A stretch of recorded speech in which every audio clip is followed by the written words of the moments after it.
Hola amigos, ¿cómo estáis? En esta guerra la suerte de Rusia ya está echada, o se defiende con todo, o Rusia tendrá muchas dificultades para subsistir, y eso ya lo saben en Rusia. Por lo tanto, todo lo que veamos a partir de aquí, nunca será lo que parece. Esta guerra ya está en la fase final que Estados Unidos y la OTAN diseñaron hace muchos años. Está estudiada al milímetro para destruir Rusia al precio que sea, y cueste lo que cueste. Y no solamente porque tenga esas riquezas, sino porque Rusia representa para las burguesías occidentales el único freno de verdad a su expansionismo hegemónico, y otra forma muy distinta de concebir la convivencia planetaria. Y por lo que estamos sabiendo ahora que se han desclasificado papeles en Estados Unidos, todo se está desarrollando según los planes que Estados Unidos diseñó en 1983 en la época de Reagan.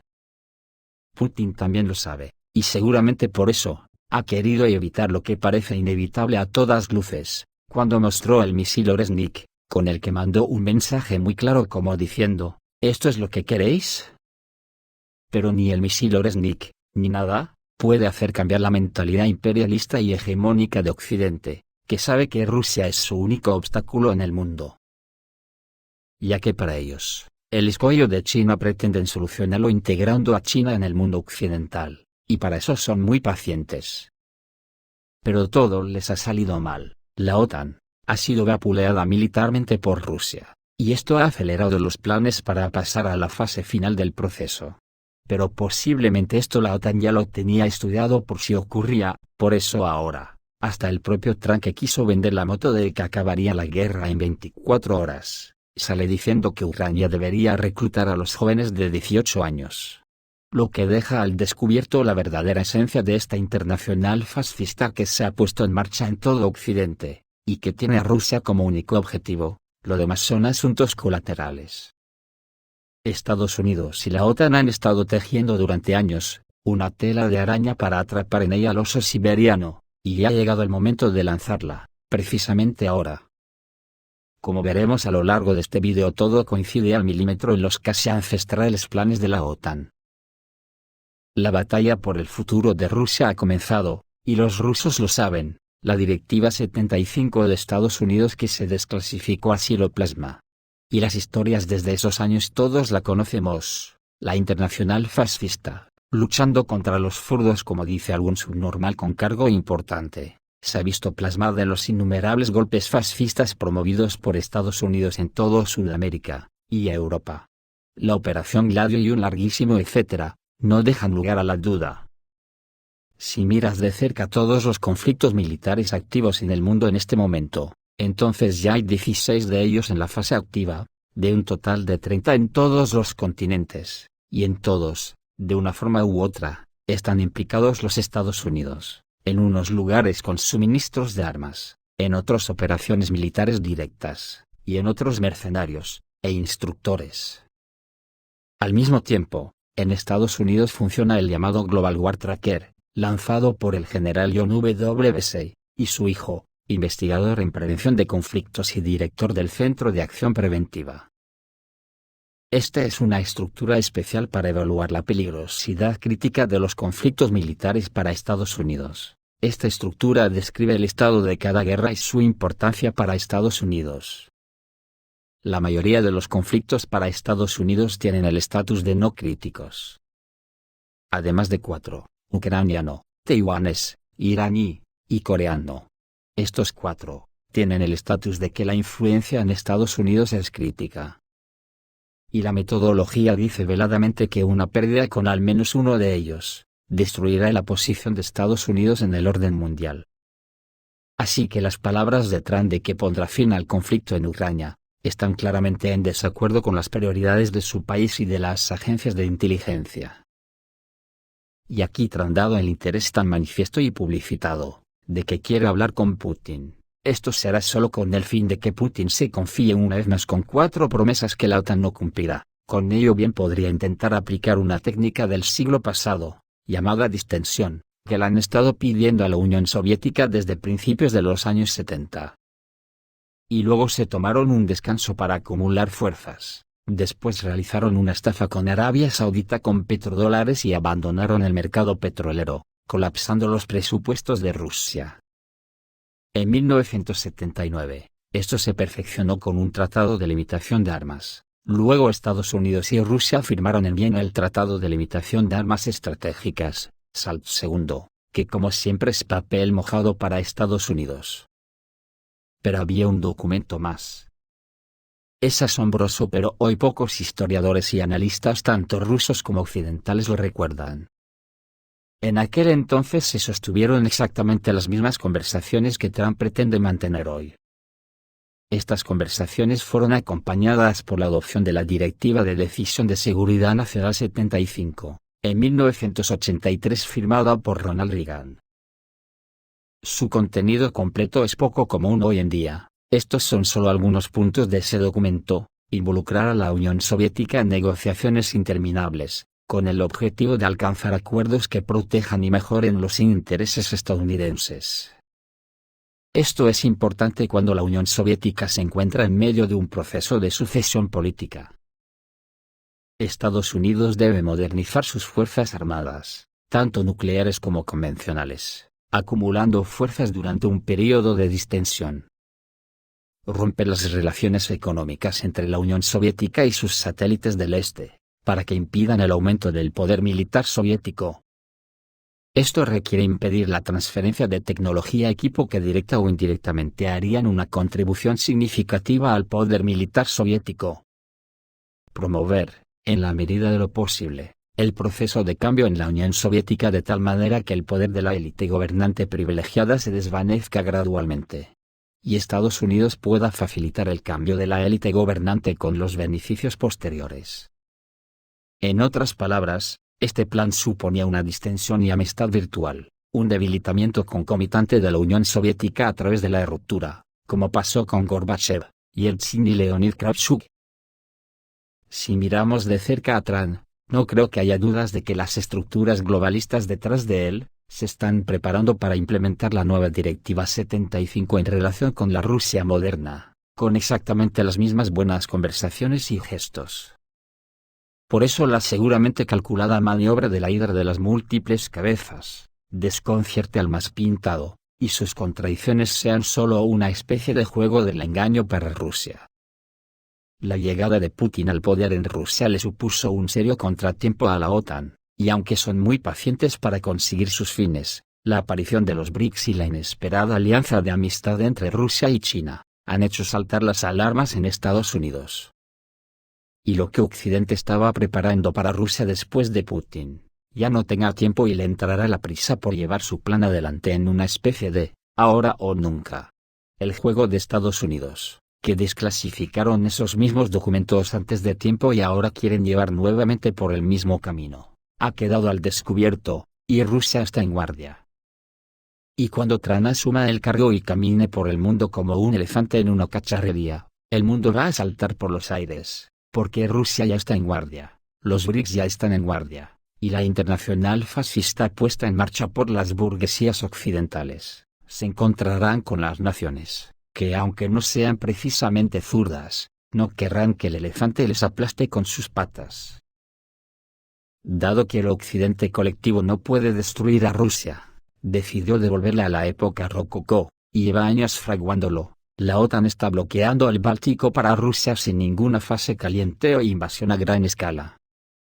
Preparó a Ucrania para debilitarla, y ha puesto en sus fronteras bases impresionantemente armadas como en Polonia y Rumanía, con las cuales pretende romper los nervios de los dirigentes rusos para que cometan errores irreparables, con sanciones y todo tipo de actos terroristas. Los finlandeses no pueden visitar a sus amigos rusos al otro lado de la frontera desde hace un año, aunque esta no estuvo cerrada ni siquiera durante la pandemia. En la Rusia zarista no diferenciaban si eras ruso o finlandés. Alejandro II emitió un decreto sobre la introducción del idioma finlandés en el trabajo de oficina en igualdad de condiciones con el ruso. Los productos finlandeses no estaban sujetos a impuestos y los finlandeses no sirvieron en el ejército durante la guerra. Sí, tanto en la época soviética como en la postsoviética siempre fueron amigables, pero después de unirse a la OTAN, Finlandia comenzó a prepararse intensamente para la guerra contra Rusia. Desde el otro lado, Los drones vuelan sobre San Petersburgo y Ust-Luga, y por alguna razón se les llama ucranianos, aunque mucha gente entiende de dónde vienen en realidad. El Golfo de Finlandia ha sido localizado y los buques de guerra de la OTAN están estacionados en el Báltico. De hecho, el mar se volvió interno para las fuerzas de la alianza.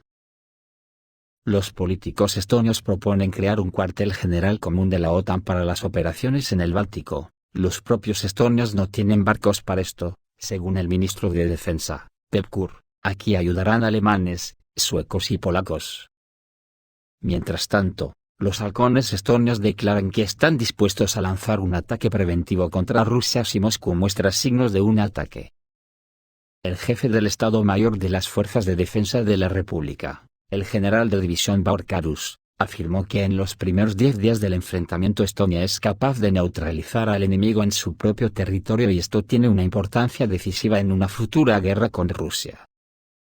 Se considera que la entrada de Finlandia en un conflicto de este tipo facilitará la tarea del ejército estonio.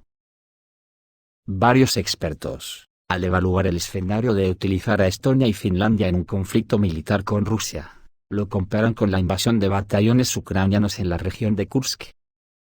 Las nuevas tácticas de Kiev son conocidas: atacar en territorios alejados del frente para desviar fuerzas. Esta es la táctica a la que recurrirá la alianza en la hora X, según el plan, publicado en los medios de comunicación occidentales, mientras las tropas finlandesas se mueven para rodear San Petersburgo con una maniobra de distracción. Estonia atacará. Tallinn y Helsinki están ampliando la cooperación en el campo de la defensa marítima, desarrollando planes para cerrar completamente el mar Báltico a los barcos rusos, dijo Andrus Merilo, comandante de las Fuerzas de Defensa de Estonia. La historiadora Svetlana Volnova cree que cualquier provocación en el Golfo de Finlandia podría conducir a una escalada incontrolada, ya que en 1991 se planeó la posibilidad de que Helsinki y Tallinn se convirtieran en la vanguardia de la OTAN para un ataque a Rusia. La OTAN controla las islas danesas de los estrechos de Bornholm y Gotland, desde donde puede disparar misiles de corto alcance contra Kaliningrado. Otro punto peligroso para Rusia son las islas finlandesas de Åland, que permiten a la OTAN establecer control de fuego sobre el Golfo de Finlandia. Si aparecen misiles de la alianza en las islas, esto se convertirá en un problema para Rusia, escribe la publicación alemana Bild. Cuando la Unión Soviética colapsó, la frontera soviético-finlandesa pasó a ser finlandesa-estonia. Helsinki y Tallinn han desplazado los límites de sus aguas territoriales en 3 millas náuticas. Rusia todavía tiene un corredor de 6 millas para el transporte marítimo y aéreo. Por aquí pasaban los oleoductos Nord Stream. Y es de este corredor de donde Estonia y Finlandia están expulsando a Rusia, cerrando la bahía a los barcos rusos. El Ministerio de Asuntos Exteriores ruso calificó el plan de Estonia y Finlandia como su plan soberano, pero enfatizó, según las disposiciones de la Convención de las Naciones Unidas sobre el Derecho del Mar de 1982. Incluso cuando establecen sus propias fronteras, los países occidentales no pueden interferir con la navegación en el Golfo de Finlandia. Los vecinos de Rusia ya tenían experiencia en el bloqueo del Golfo de Finlandia. Durante la Segunda Guerra Mundial, los alemanes bloquearon el paso con minas, como resultado de lo cual se hundieron los submarinos soviéticos que intentaban irrumpir en el Báltico. Luego la flota finlandesa participó activamente en el bloqueo. Pero incluso si la bahía no está bloqueada, ahí es posible preparar provocaciones para detener e inspeccionar barcos rusos, dice el capitán de reserva de primer rango, Vasily Dandikin.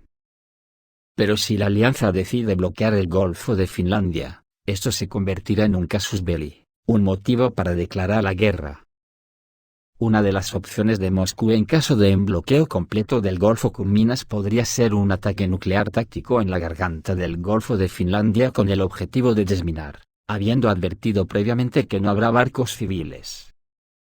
Esto es lo que dijo el capitán de reserva Maxim Klimov. Tal paso, en su opinión, enfriará muchas cabezas violentas, porque el siguiente grado de escalada es una guerra nuclear con la OTAN.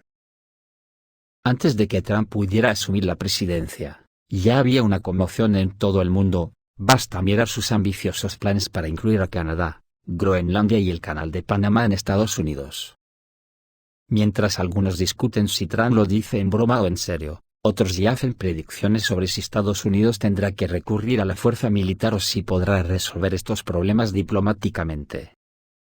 Dado que los medios occidentales escribieron sobre el inminente colapso de Rusia a causa de las sanciones, no somos muy fiables.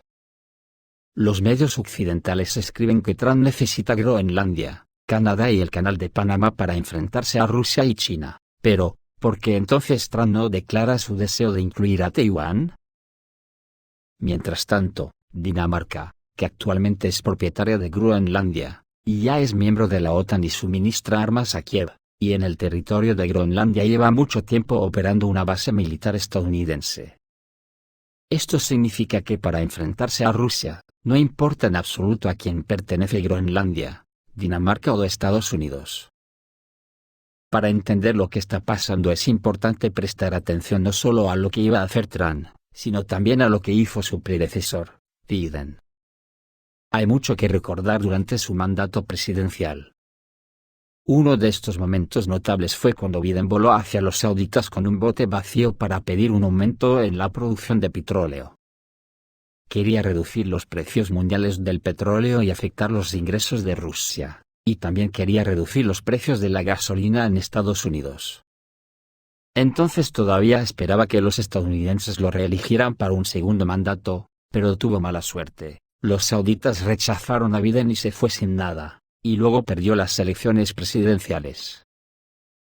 Oriente Medio representa la mayor parte de la producción mundial de petróleo, pero Estados Unidos está perdiendo influencia allí. Vladimir Putin también visitó esta región. Los árabes le dieron una lujosa recepción y acordaron reducir la producción de petróleo para mantener precios favorables. Mientras tanto, el consumo mundial de oro negro, contrariamente a cualquier agenda verde, estableció un nuevo récord en 2023, superando la cifra redonda de 100 millones de barriles por día. Según los expertos, la demanda de petróleo seguirá creciendo a pesar de la introducción de turbinas eólicas y paneles solares. No es ningún secreto que los estadounidenses son los mayores consumidores, incluido el consumo de petróleo, y el Ártico puede ser la salida de esto. Hay muchas reservas de petróleo y gas escondidas bajo el hielo del Ártico. Miremos el mapa para ver quién reclama estas riquezas. Rusia tiene la mayor parte del pastel ártico, y esta es una de las razones de la política rusofóbica de la administración Biden, y de los europeos cabreados para debilitar a Rusia. Sin embargo, las políticas de Biden fracasaron, y él, y muchos de sus colegas europeos perdieron sus empleos. Si volvemos a mirar este mapa, también podemos ver que los estadounidenses excepcionales tienen la proporción más modesta. Mientras tanto, en Groenlandia ya se han explorado varios depósitos de petróleo, gas y otros minerales importantes. ¿Cuántos depósitos inexplorados hay bajo el hielo del Ártico? El clima está cambiando y en un futuro previsible estas reservas podrán extraerse de forma rentable y aliviar la creciente crisis energética. Los estadounidenses no lograron resolver esta cuestión saqueando los recursos rusos, sin embargo, se lo puede solucionar saqueando Dinamarca o Canadá, quitándoles su parte del pastel ártico. Estos países, a diferencia de Rusia y China, no son capaces de defenderse por sí mismos. Pero eso no importa para Estados Unidos y la OTAN versus sus élites, ya que nunca podrán completar su sueño, mientras exista la Federación Rusa. Es por eso que al punto que ha llegado esta guerra ya no tiene marcha atrás, y es un peligro enorme para la existencia misma de Rusia. Que si no pone toda la carne en el asador de esta guerra, corre el peligro de que se la coma Occidente, lo que a mí me da la impresión que esto terminará en la destrucción mutua asegurada, salvo que Rusia haga una exhibición más poderosa con los Oresnik, y la OTAN abandone sus planes rusófobos y vuelva a sus fronteras pactadas con Gorbachov. Esto es todo, amigos. Reciban un saludo.